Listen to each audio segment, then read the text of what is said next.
Hey everyone, welcome back to the channel. Thank you for being here. My name is Andrew, coming to you from the beautiful Carolinas.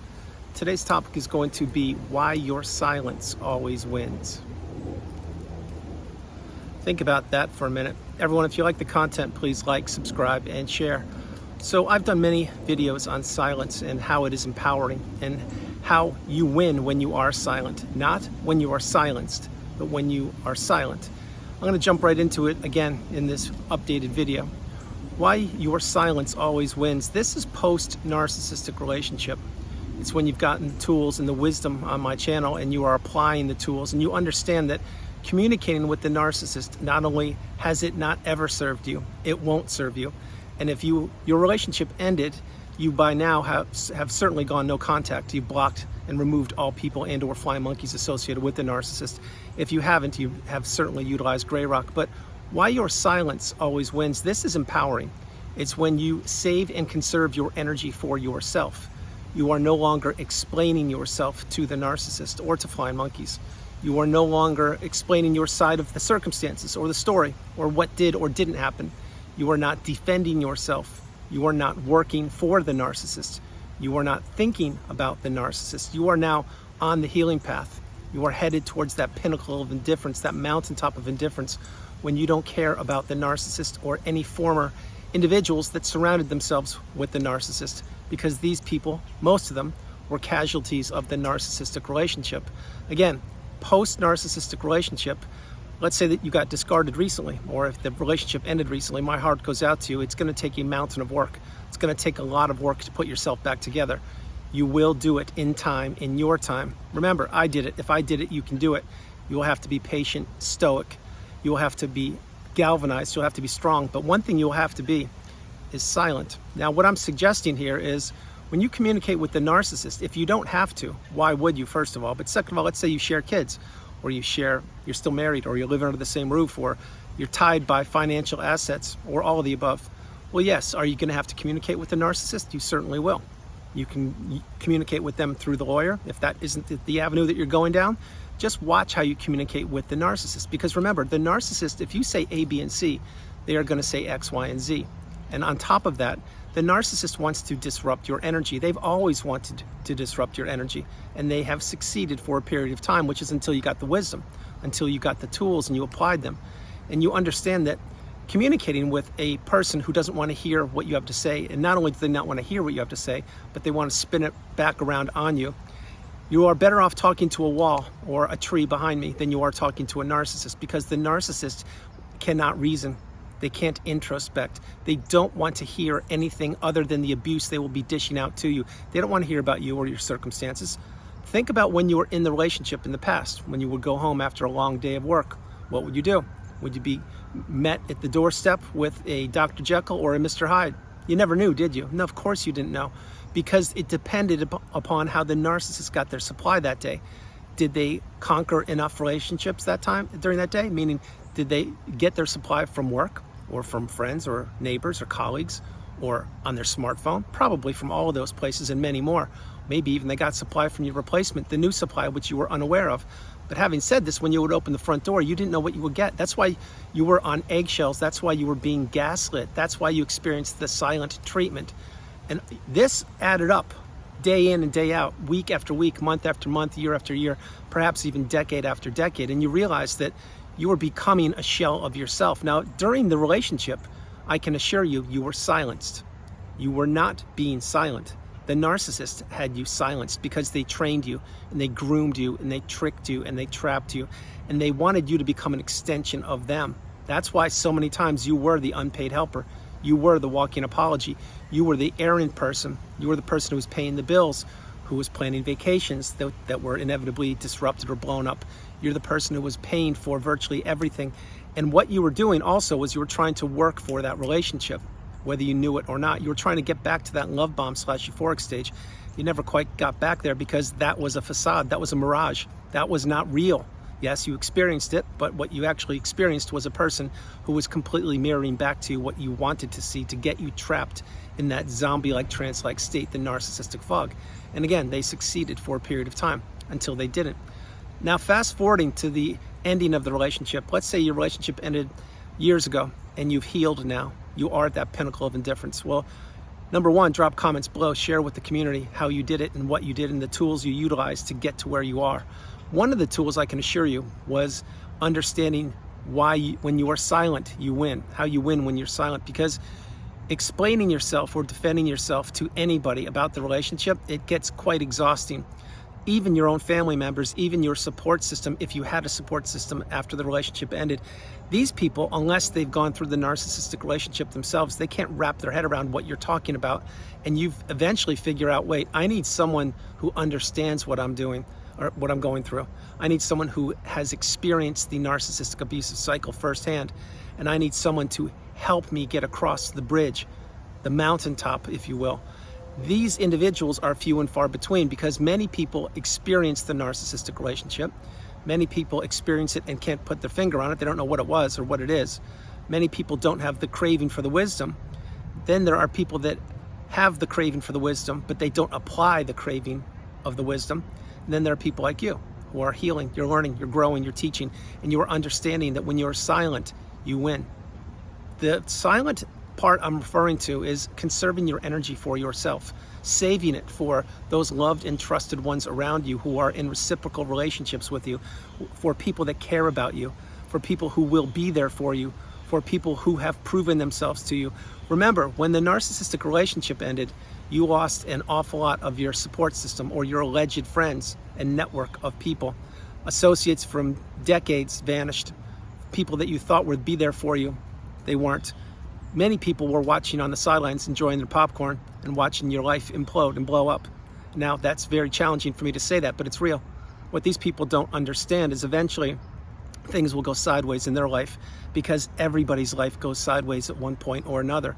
And many people don't experience the toxic narcissistic relationship, but have other challenges. And what do? When they actually have identified, let's say with you, let's say it was a flying monkey, somebody who you thought that was on your side or at least supported you, and they turned out to betray you. Or in other words, they weren't on your side and they were reporting back to the narcissist. Well, this person who got their popcorn and watched your life implode, believe me when I tell you, things happen to them. And if they're still tied to the narcissist, they could be a target any day now themselves. But I am not a person who wants to cast stones or wishes ill will upon anybody. I've never done that, and I'm not going to start now. I'm just sharing with you.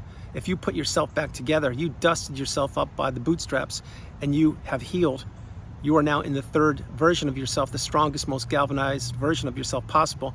If you've done all those things or are doing those things, A+ for you, because I can assure you, you did that by yourself. You had little support. Maybe you had a therapist, maybe you had a counselor, maybe you had a coach, but I can promise you, you had to really experience a lot of negativity on your own.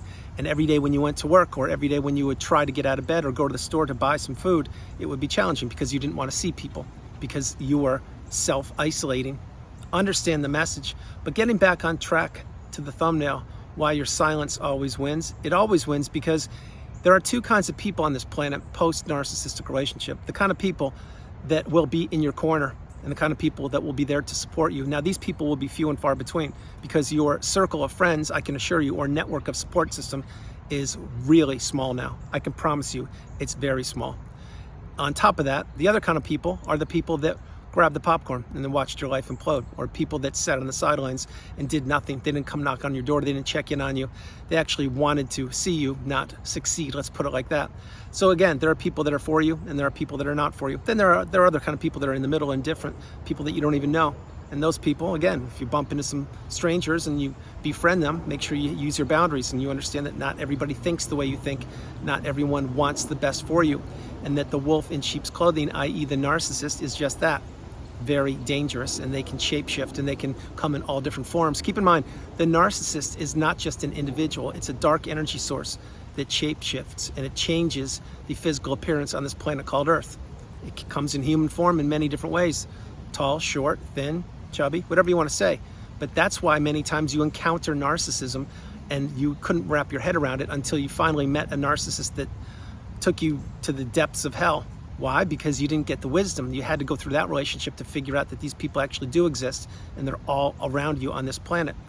Now, having said these things, why your silence always wins, it's a fact. Because when you have calmness and serenity and peace and abundance and growth and beauty, like all the beautiful trees and leaves behind me, and the nature and just listening and being. When you can just be, that's a beautiful thing. You're not on the go, go, go. You're not in a relationship with drama. Your resources are not becoming depleted. You can slow down and enjoy life. You can do things in your time. You don't have to explain anything to anybody.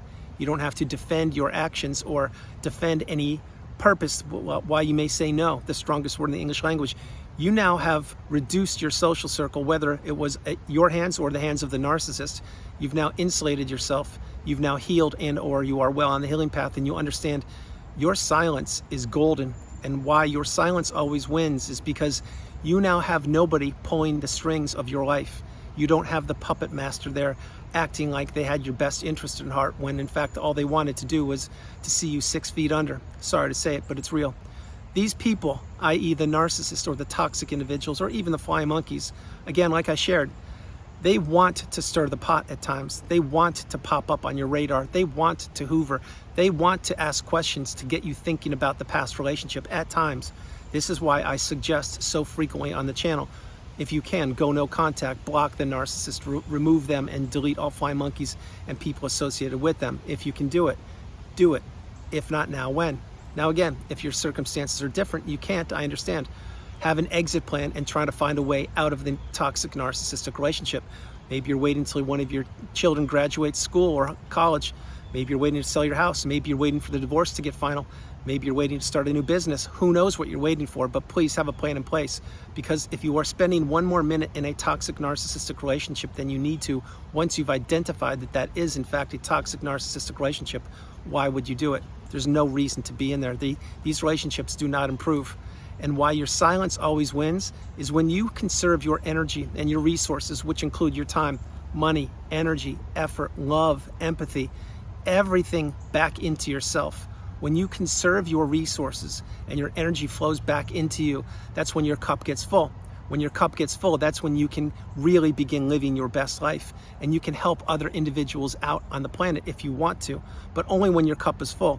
You can't do this when you're being depleted each and every day. You can't do it when you can't go to sleep at night. You can't do it when you're walking around on eggshells. You can't do it when you're being told A, B, and C, but the behaviors of an individual who turned out to be the narcissist are X, Y, and Z. In other words, you need to slow your life down and to trust your instincts and pay attention to your intuition and not ignore red flags. That's the path. Understand the message. So why your silence always wins? It always will win. Think of when you were discarded. If you were, what did you do? Did you go shout from the rooftops that, in fact, the person that discarded you is a narcissist? Probably not, and you shouldn't have. I would never do that in a million years, and I would suggest that you don't do that either. But if you did it, it's done. There's nothing you can do about it. I'll tell you this, if you were discarded and the relationship ended, the path, the solution is to take the high road, which means focus on yourself. Let the narcissist slither away.